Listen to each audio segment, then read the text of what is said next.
තනක් වේවා නංගි මල්ලි. අද මම මේ වීඩියෝ එකෙන් අරගෙන ඉන්නේ එල්ලංගාවක කාර්යභාරය පිළිබඳව. එල්ලංගාවක කාර්යභාරය ගත්තොත් එහෙම බහුවිධ කාර්යභාරයක් තියෙනවා. ඒ අනුව අපි මේම වීඩියෝ එකෙන් කතා කරන්න බලාපොරොත්තු වෙන්නේ සමාජීය කාර්යභාරය, ආර්ථික කාර්යභාරය, පාරිසරික කාර්යභාරය සහ භෞතික සංස්කෘතික කියන කාර්යභාරයන් පිළිබඳව. ඒ අනුව අපි මුලින්ම බලමු එල්ලංගාවක් කියන්නේ මොකක්ද කියලා.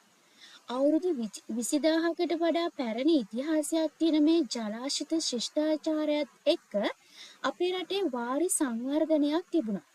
ශ්‍රී ලංකාව කියලා කියන්නේ මේ පැරණි වාරි ඉතිහාසයකට උරුමකම් කියන ලද පැරණි ඉතිහාසයක් තියෙන රටක්.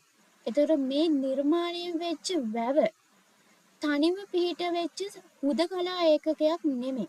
මෙය එකිනෙකට සම්බන්ධ වෙච්ච වැව් පද්ධතියක් විදිහට තමයි ක්‍රියාත්මක වෙලා තියෙන්නේ. මෙම සාම්ප්‍රදායික ජල කළමනාකරණ ක්‍රමවේදය අපි එල්ලංගාවක් කියලා තමයි හඳුන්වන්නේ.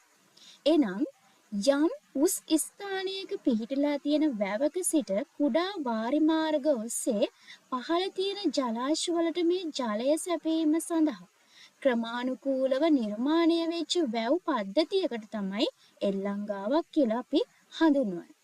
ඒ වගේම තමයි වැව තනි ඒකකයක් විදිහට නෙමේ වර්තමානයේ වැව් පොකුරක් විදිහට එනම් එල්ලංගාවක් විදිහට තමයි හඳුන්වන්නේ. එල්ලංගාවක් කියන්නේ 1985 වර්ෂයේදී මදුම බණ්ඩාර මහතා විසින් වියලි කලාපයේ ශුද්‍ර ජල පෝෂකයන්හි භූදර්ශනය තුළ කාලීන ජලධාරාවකින් ලැබෙන ජලය ගබඩා කිරීම, ජලාපවාහනය සහ ජල භාවිතය පිණිස සංවිධානය කරන ලද එකිනෙකට සම්බන්ධ වෙච්ච වැව් මාලාවක් යන අර්ථයෙන් නිර්වචනය කරා. එල්ලංගා පද්ධතියක අවශ්‍යතාවය පිළිබඳව අපි පොඩ්ඩක් කතා කරමු. ශ්‍රී ලංකාවේ වියලි කලාපයේ නිරන්තරයෙන්ම හමුවන කුඩා වැව් ඒ ප්‍රදේශවල ගෘහාශ්‍රිත භාවිතයට වාරි කටයුතු වලට සහ වෙනත් ජීවනෝපායන් සඳහා අවශ්‍ය ජලය සපයන ප්‍රධාන ජල මූලාශ්‍රයක් විදිහට වැදගත් වෙනවා. මේ කුඩා වැව්වල ක්‍රියාකාරීත්වය තනි වැවකට සීමා නොවි වෙනත් වැව් සහ වැව ආශ්‍රිතව පවතින විශේෂිත වූ පාරිසරික අංගත් සමගම එකම ජලපෝෂක ප්‍රදේශයකදී අන්තර්ක්‍රියාවන් දක්නට ලැබෙනවා. එල්ලංගා පද්ධතියක් කියලා කිව්වේ මේ කුඹුරට වාරි ජලය සපයන වැව් පොකුරක්ම විතරක් නෙමෙයි. වියලි කලාපීය සාම්ප්‍රදායික ගමක සමාජීය සංස්කෘතිකමය සහ පාරිසරික අංගයක් විදිහට තමයි එල්ලංගා පද්ධතිය හඳුන්වන්නේ. කෙටි කාලයකදී රට මෝසම් සුළං අවස්ථා දෙකකදී ලැබෙන මේ වර්ෂාව නිසා පොළව මතින් ගලා හැදෙන මේ දිය දහර වසර පුරා ජලය රැඳී මේ ඵලදායි බිමක් බවට පත් කිරීම සඳහා මේ එල්ලංගා පද්ධතිය මහෝපකාරී වෙනවා.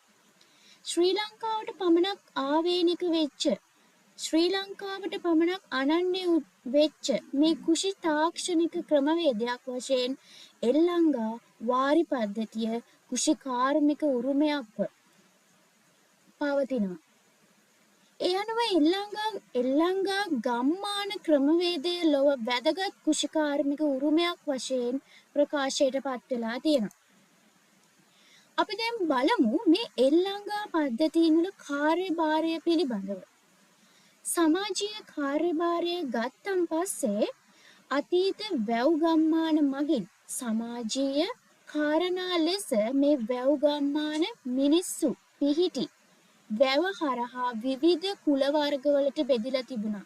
වැවත් සමගම විවිධ කුලයන් වලට බෙදුණා. වැව් ගම්මාන අතර විවාහයන් වලදී කුල ගෝත්‍රයන් සිද්ධ වුණා. කුල ගෝත්‍රයන්ට අනුව තමයි විවාහයන් පවා සිද්ධ වුණේ. වැව් ගම්මානයේ වටා යම් සමාජයක් නිර්මාණය වෙලා තිබුණා.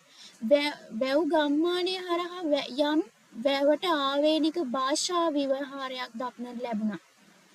එල්ලංගාවක උඩාවතේ ජනයා සහ පහළ ජනයා අතර යම් බෙදීමක් වගේම සහයෝගයක් තිබුණා. විටක මේ දෙපිරිස අතර අන්තර් සම්බන්ධතාවයක් තිබුණා. අතීත සමාජයේ මේ වැව් ගම්මාන අතර සමාජීය වශයෙන් ගැටුම්ද සමගීකම්ද ඇති වෙලා තිබුණා. ඒ වගේම තමයි ආර්ථිකමය වශයෙන් මේ එල්ලංගා පද්ධතියේ කාර්යභාරය. අතීතයේදී ආහාර සුරක්ෂිත බව රැක ගැනීමට ආසියාතික රටවල වෙළඳ භෝගයක් වශයෙන් සහල් යැවීම සඳහා වී ගොවිතැනට ජලය සැපීමේදී මේ වැව කියන එක විශාල කාර්යභාරයක් ඉෂ්ට කරනවා. ශ්‍රී ලංකාවේ දේශීය වී ගොවිතැන වර්ධනය පිණිස ලොකු කුඩා වැව් ප්‍රතිසංස්කරණය කිරීම බ්‍රිතාන්‍ය පාලකයින්ට සිදු වෙලා තියෙනවා. මේ වී ගොවිතැන කරගෙන යාමට ක්‍රමවත් ජල සම්පාදනයක් ලබා දීම මේ වැව හරහා සිද්ධ වුණා. මිනිසුන්ගේ ඇතැම් ආහාර අවශ්‍යතාවයන් වැවෙන් තමයි ඉෂ්ට කරගත්තේ. වියලි කලාපයේ අභ්‍යන්තර ප්‍රදේශවාසීන්ට මත්ස්‍ය සම්පත වැවෙන් ලබා ගත්තා. ඒ වගේම මිනිස්සු වැව් මාළු දීවර කර්මාන්තය සිද්ධ කරා. ඒ ඔවුන්ගේ ආර්ථිකය ශක්තිමත් කර ගැනීමට මේ වැව හරහා මේ එල්ලංගා පද්ධතිය හරහා ප්‍රයෝජනවත් වුණා. ඒ වගේම තමයි මේ වැවේ ජලාශෘතව වැඩෙන අල වර්ග, නෙළුම් මල, දඬු වර්ග, කෙකටිය, ඕලු වගේම පූජා කිරීම සඳහා මල් වර්ගද නොයෙකුත් පලා වර්ගද මේ වැව ආශ්‍රිතව රඳා පැවතීම නිසා ඒ පලා වර්ග ආශ්‍රිත ආර්ථිකයේ ශක්තිමත් වුණා. ඒ වගේම ස්වයං පෝෂිත භාවයක් දක්නට ලැබුණා. ඒ වගේම තමයි වැවෙහි තියෙන උඩාවතේ එළවලු කොටු, පන් කොටු ආදී අවස්ථා මගින් ඒ වගා කිරීම හරහා ආර්ථිකයේ ශක්තිමත් වුණා. උදාහරණයක් වශයෙන් අනුරාධපුර දිස්ත්‍රික්කයේ රඹෑව ප්‍රදේශයේ තිඹිරි වැව හඳුන්වන අනිත් නම තමයි ලබු වැව කියලා කියන්නේ. ඊට හේතුව තමයි මේ මඩ කලපුව ආසන්නයේ කොරටුවල ලබු තමයි වැව්වේ. ඒ වගේම වැව් ගම්මානවල පං වර්ග ආශ්‍රිතව වගා කරලා පං වට්ටි ආදී ස්වයං රැකියාවන් ඒ වැව් ගම්මාන ආශ්‍රිතව බිහි වෙලා තියෙනවා. තවද මේ වැව් මැට්ටෙන් වැවේ තියෙන මැටි වලින් අපි ගැමියන් විසින් බොහෝ ප්‍රයෝජන අරගෙන තියෙනවා. එදා වගේම තමයි අදත් වලන් තැනීම සඳහා මේ ගත්තේ මේ වැවෙන් වැවෙන් ඇති වෙච්ච මේ සියුම් මැටි පස්.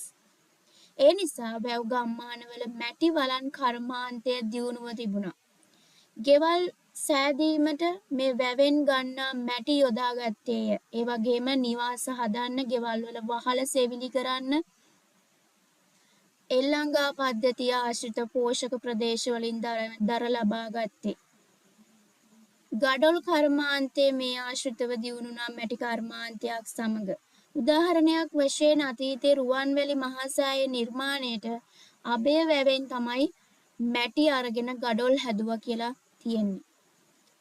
තවද වැවෙහි තෙතමනය නිසා මේ ගස් හොඳින් වර්ධනය වෙලා තිබුණා. වැව වටා තිබුණ හොඳ පෝෂණ ගුණයෙන් යුක්ත ගස් වැල්. ඒ මගින් වැව වටා තිබුණ ගස් ගොම්මනක්. නමුත් වර්තමානයේ මේ විවිධ මානුෂීය ක්‍රියාකාරකම් නිසා ගස් ගොම්මන් කියන ඒවා වියැකී යමින් පවතිනවා. ඒ වගේම තවත් ආර්ථිකයට හේතුවක් තමයි මේ තල් කොළ වලින් කරපු නිර්මාණ වගේ වෙළඳාම් හරහා ආර්ථිකය ශක්තිමත් කරගත්තා. වැවෙහි තියෙන රොන් මඩ ටික පොල් ඉඩම් පොහොර ලෙස යොදාගත්තා.